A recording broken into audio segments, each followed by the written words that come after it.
Any questions before we start? Well, this week you didn't have any pre-reports, any homework.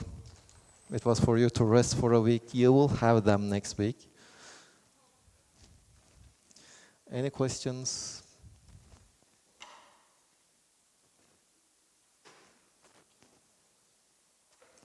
The solutions of the exam questions are already on the class. When I read them.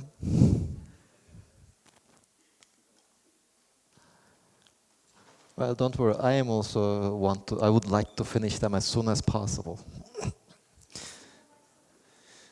Well, I prepared the solutions. That was a big step.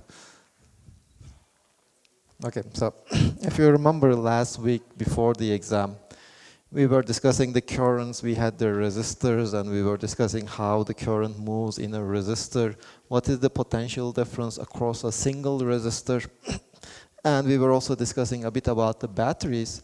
Well, last week when we were talking about the batteries, we said that the batteries create a constant potential difference. Well, that is not exactly true. In the sense that, okay, what the battery does is, if you imagine a simple circuit, we have a resistor somewhere. This is R. Here we apply a potential difference. So this tells me that there will be a current running through the circuit. We already know that. And the potential difference across the battery is basically I times R. This is what we already know. So what the battery basically does is it just takes, well, if you think in terms of the flow of the electrons will be flowing in the other direction.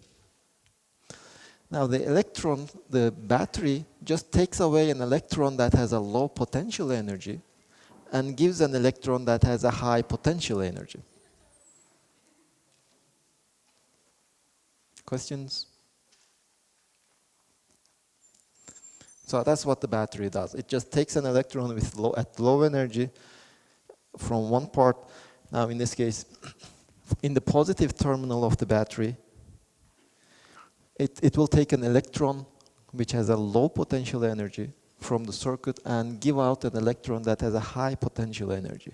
Now this difference in the energy is basically, it derives from some chemical reaction most of the time.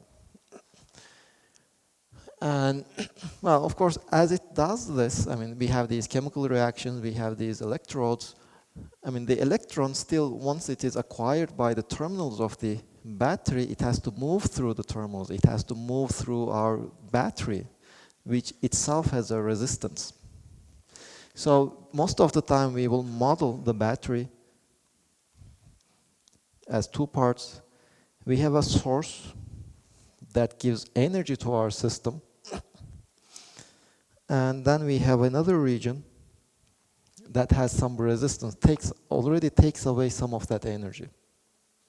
Of course, if there is a current flowing, this will be dissipating. And in fact, this is why if you use a battery for a long time, if you take a large current from your battery, the battery gets heated up.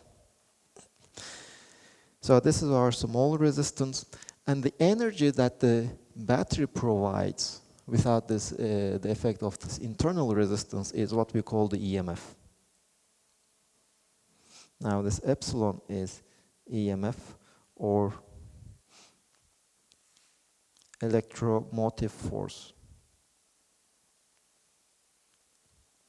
which is not a force.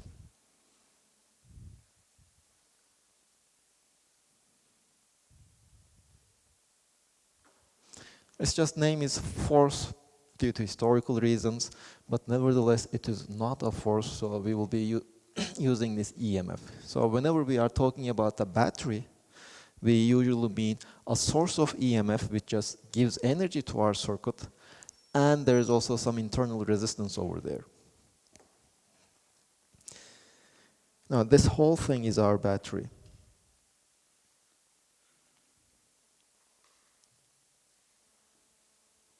Now when you take a battery and read what is written, it says, okay, it's 1.5 volts it is mainly this EMF that you are reading. It has the same units as voltage. Its unit is volt. And this is what is written. Now, if you take an actual circuit, this is our resistor. This is our battery, and it has a small internal resistance. Let's say this is the point A, this is the point B. There is a current running through it, through our system. Now, the potential difference between A and B will be mainly, well, we can say that the potential of the point A and this point is the same because they are connected by a wire conductor. And the potential difference across a resistor is nothing but I times R. Or we can also look at it from this side, as the potential difference across this wire, this path, let's say. Remember, when we were discussing the potential differences, we were saying that, okay, to calculate the potential difference between 2 points, just take an arbitrary path, integrate the electric field over that arbitrary path. Now, in this case, we can integrate the electric field along this wire, and in that case, we know that VAB is nothing but I times R. Or we can integrate over this wire. Now, if we go along this wire, okay, there is this battery over here which itself kind of creates a potential difference across its terminals, which will be epsilon. Now, first of all, does the point A has a large, let's define this as VA minus VB. So does the point A has a larger potential or a smaller potential? This VA minus VB, is it positive or negative? It should be positive because we know that positive charges go from a high potential region to a low potential region. And if you imagine just mathematically as if this current I consists of positive flow of positive charges, the positive charges are moving from A to B. So A is at a higher potential. Now, if we are integrating along this path, first of all, we are going from a positive terminal to the negative terminal. So this side of the battery has a potential that is higher from the other side by an amount epsilon. Now here, should I add it or subtract it? Okay, across this small resistor, we know that the resistance is I times R, but should I add it or subtract it? Why?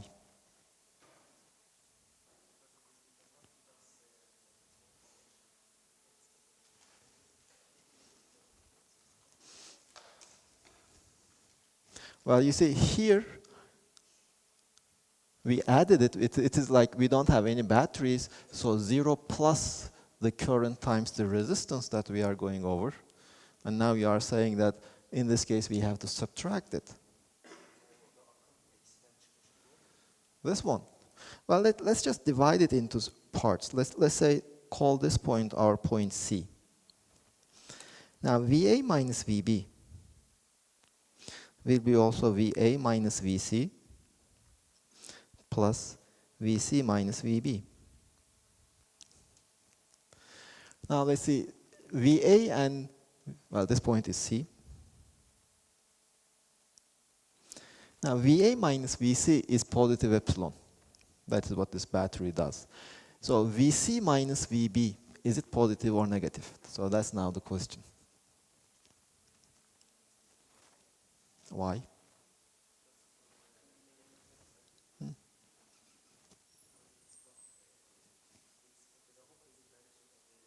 The current. So positive charges are moving from the point B to the point C by themselves. So the point B has a larger potential than point C. So the VC minus VB is a negative number. And that negative number, the magnitude, is the current times the resistance. So this is equal to, this is epsilon plus this whole thing is minus I times R. So VAB is equal to epsilon minus I times R, but it is also I times large R. And so the current that runs through our circuit in this example at least is epsilon over the resistance that we attach plus the small resistance. Okay, now questions.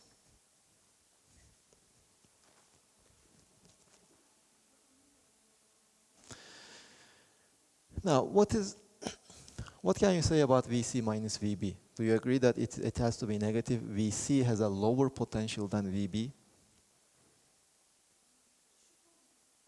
Yeah. And why does VC have a lower potential than VB? Well, there are various ways you can imagine it. One of them is just looking at the positive charges. The other one, you can just think that, okay, this battery over here is creating an electric field from the positive terminal towards the negative terminal, so that will cause the charges to flow. But here, the electric field points from B to C. So if you go from C to B, the potential is increasing. The change in the potential would be positive. So B has a higher potential than C. Now, when we were discussing the potential difference across a resistor, we didn't really pay attention to the sign. We didn't really care. We know that the magnitude of the potential difference across a resistor is nothing but the current that runs through the resistor times the potential difference. Now, if you take these arbitrary 2 points and if you are imagining some path connecting these 2 points, you have to be careful about the signs. Now, in this case, I'm moving from A to C first, and the potential difference between the point A and C is epsilon. The battery creates that potential difference. And then between C and B, the potential difference will be I times small r in magnitude. But the sign is, since C has a lower potential than B, VC minus VB is negative.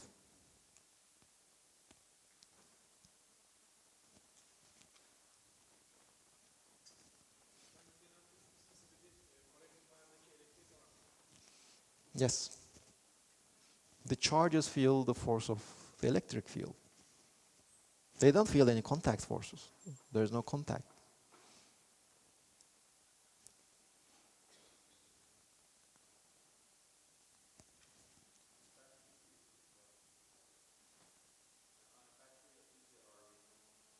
Is the R?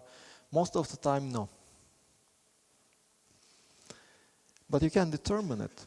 So the value written on the battery, like let's say 1.5 volts, is nothing but this epsilon over here. But if you measure the potential difference between the terminals A and B, the potential difference you will measure is VAB, which is less than epsilon. So you can just connect your battery to a circuit, let some current run through it, measure the potential difference across the terminals of your battery. It will be less than what is written, 1.5 volts. And that difference is nothing but the current times the internal resistance of your battery. So whenever the current is running, you will never get the potential difference written on the battery. You will always get something smaller.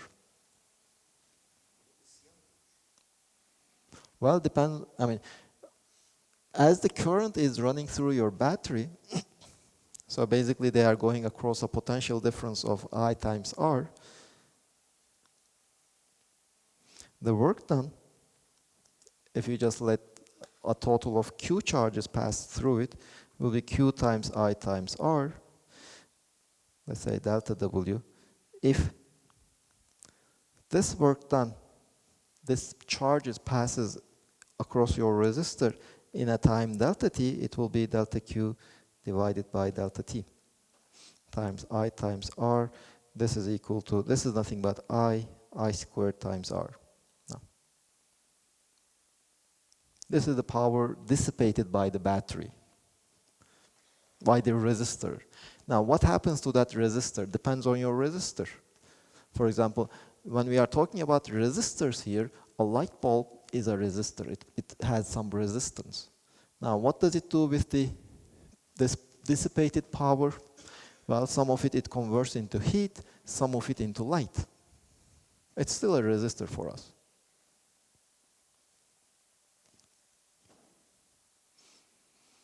Or you can even think of your TV set as a resistor. It will have some effective resistance if you apply a potential difference across the wires that connect to your TV set. Well, you are creating a potential difference. If you measure your current, you know the potential difference. Just divide them up. You will determine the resistance of your TV set. Now, whatever we call the resistor over here is all of these things. Any complicated circuit will be, for our purposes, it will be our resistor. It has some resistance.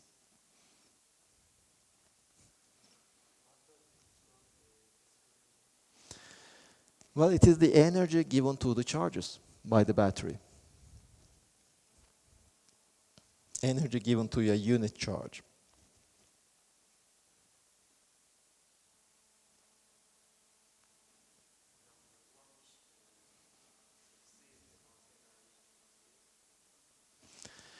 Well, your friend is saying, doesn't the work done should be equal to the minus the potential and minus the change in the potential energy?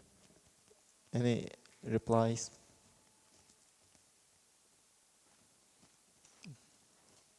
Do you agree with him? Disagree with him? You agree?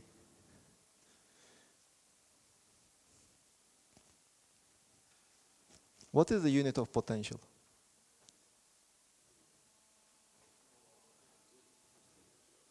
Potential. He said potential.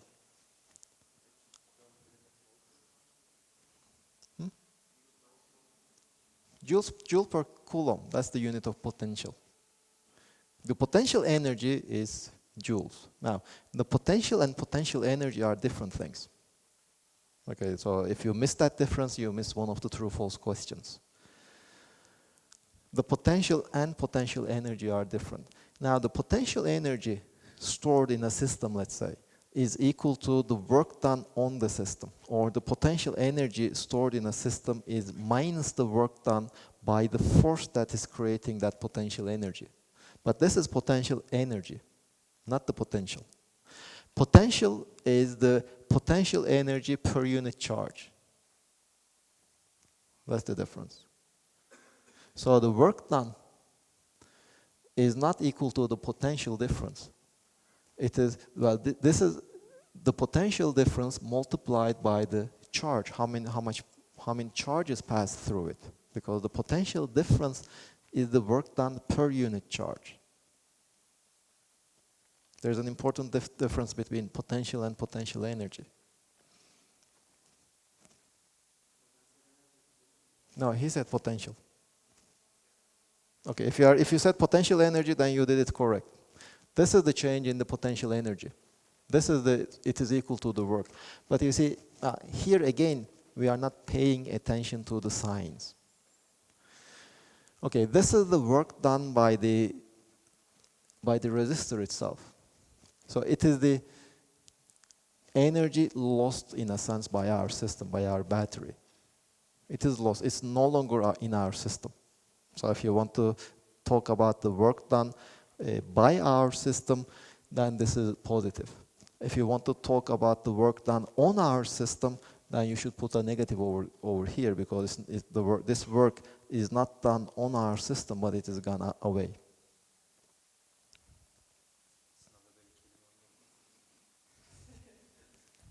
Well, these are important things, important details. Now, what is the physical meaning of epsilon? The work done by a EMF source.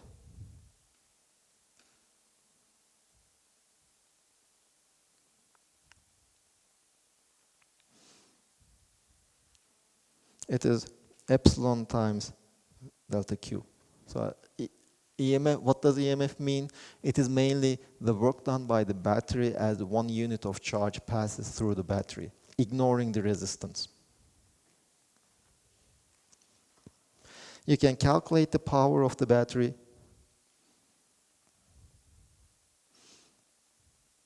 So the power of the battery is nothing but I times epsilon. Okay, you can say, okay, this is the power given to our circuit by the battery. In that sense, this is positive I times epsilon. Or you can say, this is the power lost by the battery. In that case, this has to be minus I times epsilon.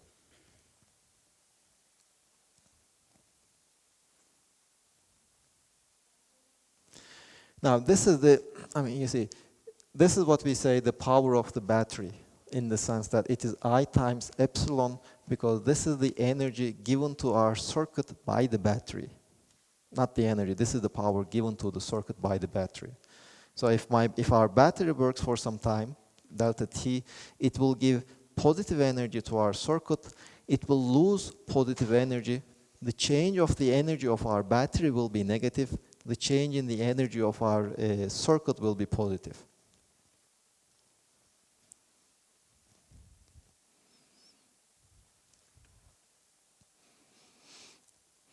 And as you see here, if you measure the potential difference across a battery, across the terminals of the battery, if the battery is connected to a circuit, it will always be less than what is written on the battery.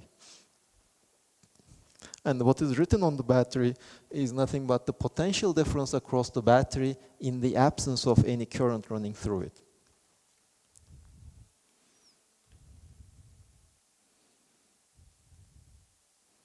Any questions up to here?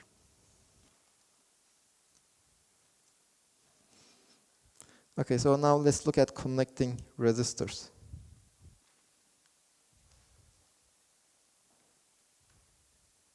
Just like the capacitors, we can also connect the resistors. Now, once we finish how we connect the resistors, the next step will be just combining circuit elements like the capacitors, resistors, and batteries in some complicated manner, and see how much current is running through our system. Now, again, since you have two devices, let's say you have two devices that have two ends only, so there's only two ways of connecting them. You can connect them in series.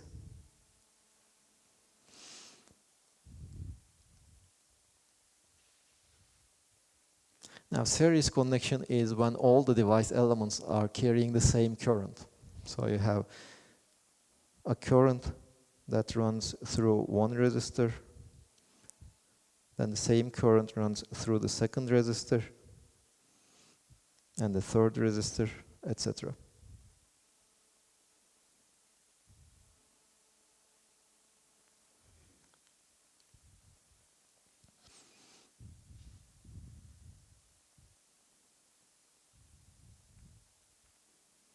It is always exactly the same current. The current is not used up by the resistor. So just don't forget that this current is nothing but the electrons running through it. So if an electron enters through this resistor, it will keep moving. And the number of electrons is always conserved. It doesn't change. Their energy changes. They lose energy, but their number will always be the same. So the same current runs through all of these resistors. Now let's say this is point A, this is point B,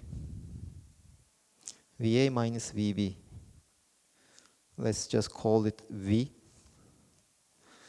This will be equal to V1 plus V2 plus Vn.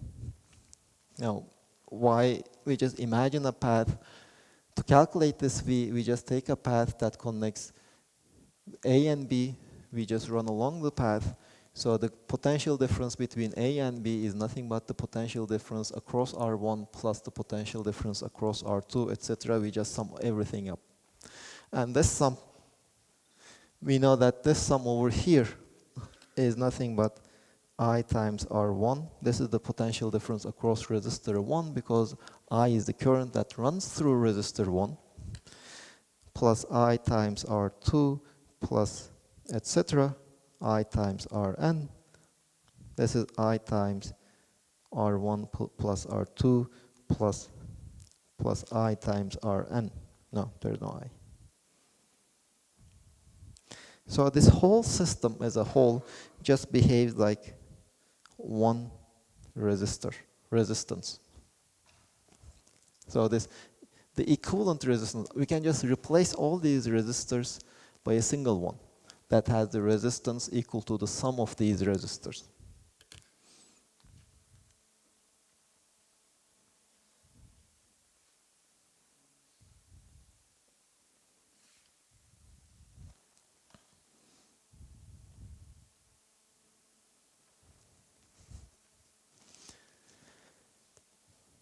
Now let's also discuss what happens when we connect series in parallel connection.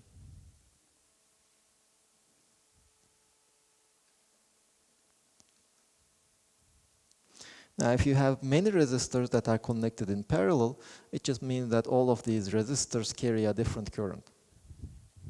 So again, we can just generalize it into many resistors. Let's say this is R1, R2, R3, Rn. Now let's say that a current I1 is running through the resistor R1, a current I2 is running across the resistor R2, I3 and I4. This is my battery. There will be a total current I running through my battery. And we know that the charge has to be conserved. It basically means that whatever the total number of charges per second leaving our battery should split into all these, creating all these I1, I2 up to In. But the total number shouldn't change. The sum of the charges going through all of these resistors should be equal to the charge that is leaving my battery. So that just means that I has to be I1. This is plus I2 plus I3 plus In. Now let's say we have this EMF source, epsilon. It just means that it's the potential difference between these 2 points is epsilon. Well, between the across resistance R1, the potential difference is epsilon. So the current running through I1 is nothing but epsilon over R1. So this is equal to epsilon over R1. Now, epsilon is also equal to the potential difference across the resistance R2, because this point and this point, this point and this point, they are connected by conductors. And we know that conductors are equipotential surfaces. So the potential difference across my resistance 2 is the same as the potential difference across my battery. Plus epsilon over R2 plus epsilon over Rn. So again, if you just take epsilon out, 1 over R1 plus 1 over R2 .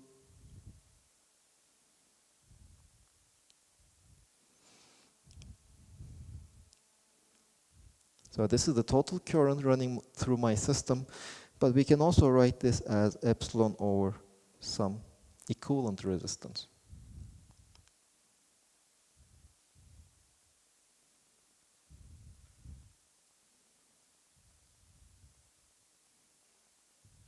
So it basically tells me that I can just remove all these resistors, replace it by just one resistor that has this resistance. And I will still derive the same amount of current through my battery. It will still do the same amount of work. If you want to heat up your house, for example, if you want, you can just use many resistors, or you can just use one resistor with this equivalent resistance to heat your house, and they will provide the same amount of heat. Now, any questions up to here?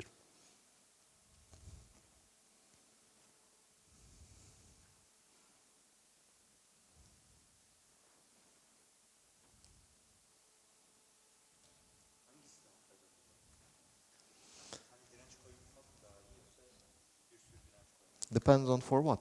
I mean, what do you mean better? I mean, they will provide the same amount of heat. Well, how much you are forcing the battery depends on how much current you are drawing from it. It doesn't care about all these resistors. The only thing that the battery cares about is the current that you are drawing from the battery. So as long as you are drawing the same amount of current, it will be the same for the battery.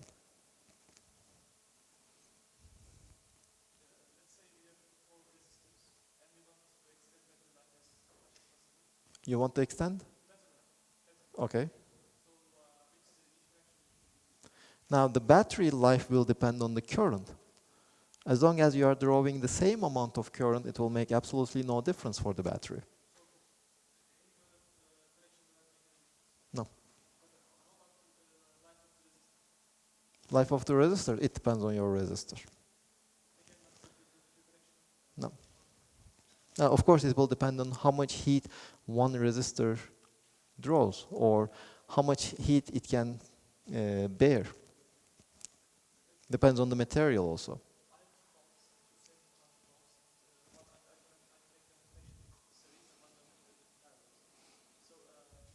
Now let's do that example of the bulb.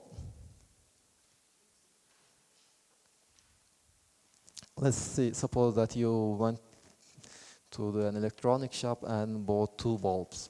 One 60 watts and the other one, let's say 100 watts. The old style, non-economic light bulbs. So which one will be brighter?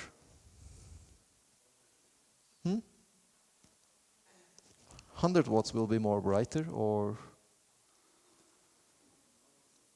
100 watts will be brighter? Let's see. Now, now let's say they are made of the similar materials. Well, let's say these are 2 light bulbs. These are the powers that we are given, and most of the time these powers are at 240 volts. So what is the resistance that each one has?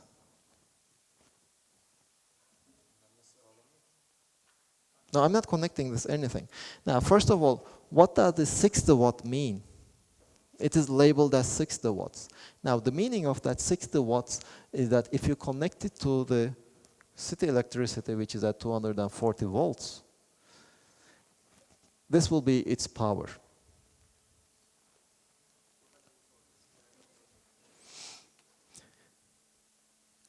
Well, you see, the power is, we said, it's I times V, or you can say V squared over R.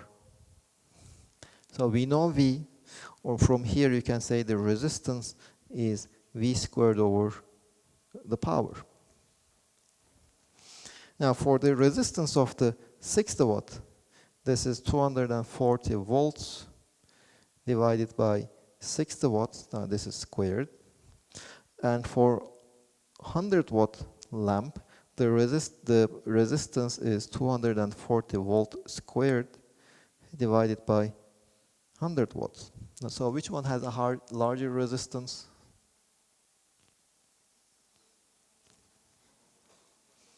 Now the 60 watt has a larger resistance than the 100 watts. So R60 is larger than R100. Okay, that is one thing. I mean, we can calculate the numerical value, but we will not need it.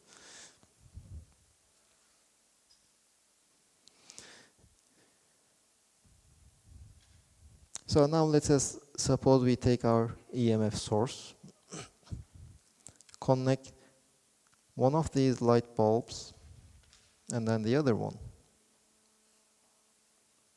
This is, let's say, 100, this 60, this is 100 watts.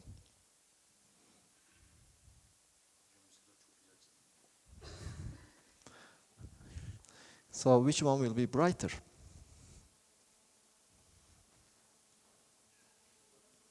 Okay, 60 watts, 100 watts, 100 watts. So the question is, which one will be brighter? 60 watts. So let's see, let's calculate the power dissipated by each one of these light bulbs. Now the power, we said, it is equal to V times I, or V squared over R, or I squared times R. Now you see, in this connection, they both carry the same current. I. It is the same current that runs through both of them.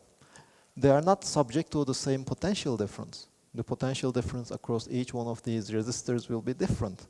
But nevertheless, they are still carry the same current. If the current is the same in both of them, the one that has the larger resistance will be brighter. Now, we said that the one that has the larger resistance is the 60-watt lamp.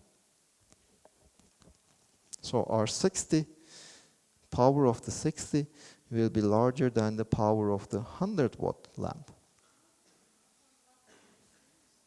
Sorry? True. Now, you see, I mean, if you look at the definition of the power, without the current running through your lamp, there is no power there. So what is meant by when they label a lamp by 60 watts is that if you connect it to 240 volts, the outlet, the electricity outlet that we used in Turkey, in that case, the power dissipated by the lamp will be 60 watts.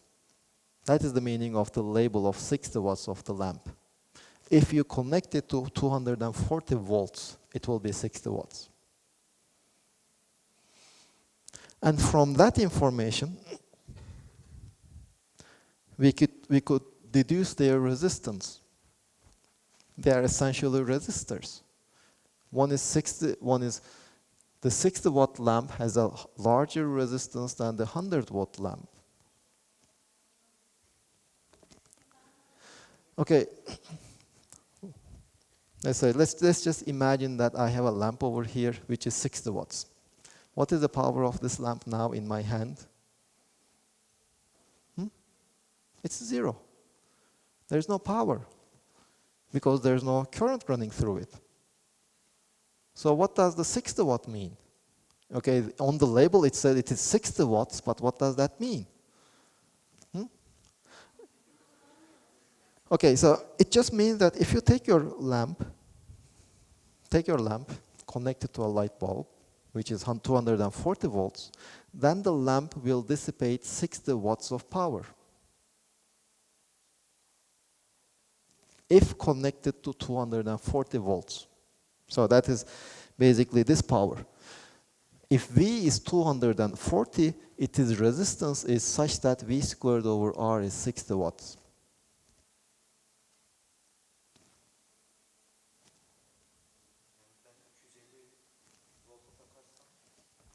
It will be a different power. The actual power of the lamp will depend on your power source. But assuming you connect it to the city outlet, 240 volts, you will get 60 watts.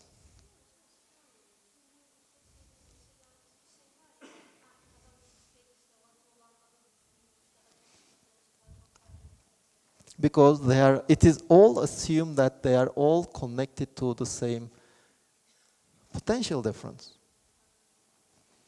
You see, here I'm not connecting them to the same potential difference. The potential difference across the 60-watt lamp is in fact larger than the potential difference across the 100-watt lamp because this has a larger resistance.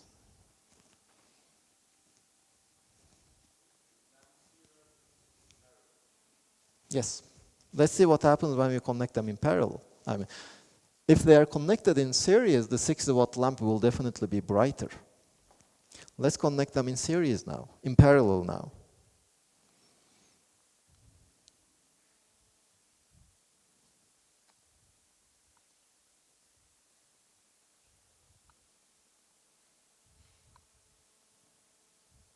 This is 60, this is 100. Now, this time they are subject to the same potential. So in this case, the power of each one will be V squared over R. So the power of 60 will be epsilon squared over R60, and the power of the 100-watt lamp will be epsilon squared over R100. We know that R60 is larger than R100, so that tells me that the power of the 100 will be larger than power of the 60. That is, the 100-watt lamp will be brighter, because this time we are connecting the potential difference across both of them are the same.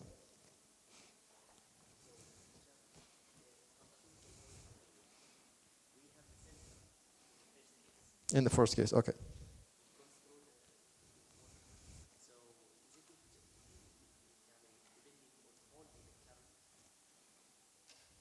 Okay.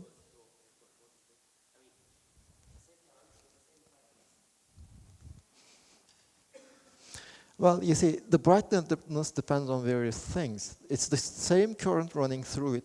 If you think in terms of the energy, in terms of the electrons, the same number of electrons are passing through both of them. The number of electrons does not change. But how much energy do these electrons lose as they are passing through our lamp? That is characterized by what we call the resistance. In a sense, you can just think of it as friction. In quotes. It's not actual friction, but if you imagine in terms of friction, it just tells me that this 60-watt lamp has more friction than the 100-watt lamp. Since it has more friction, more heat is generated. Although the same number of electrons are passing through them.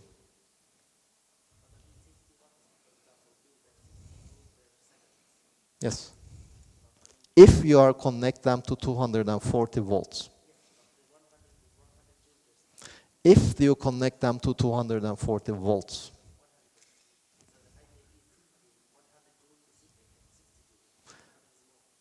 Sure, that's what we are saying over here. Here we are connect them to the same potential difference, let's say 240 volts. But here, I didn't work out the numbers. If you work out the numbers, for example, this would be 140 volts. This will be 100 volts. So they are not subject to the same potential difference.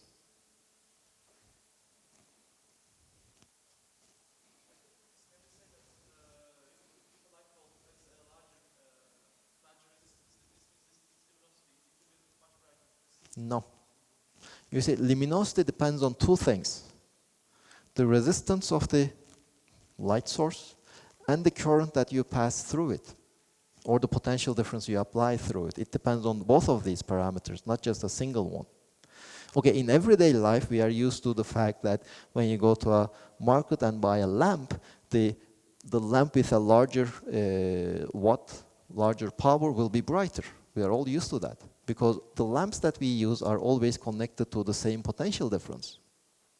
So in that case, we are saying that we are implicitly assuming that the potential difference we apply to our lamps are the same.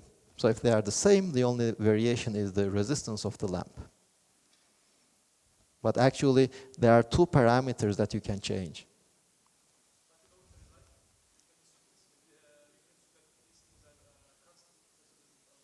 Sure. Sure.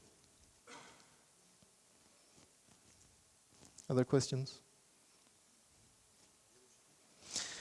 Well, let's keep your questions to the beginning of the next hour. Okay? We didn't have a quiz for quite some time.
You can go for a break when you finish the quiz.